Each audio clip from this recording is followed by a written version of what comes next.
everyone, this is Kelsey from Nahant Marsh, and today I'm going to be showing you how to make your nature journal. So you're going to need your directions, your scavenger sheet, your string, 2 covers, and paper, as well as something to color with. So first, you're going to take one of the covers and you're going to find the blank side. It may be a recycled item, so find the blank side and start to decorate it.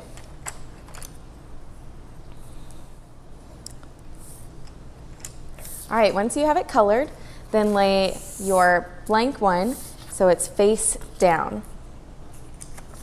Make sure all your paper is lined up so that the holes are over top of each other. Lay your other cover over top and then put your string through the holes and tie a knot.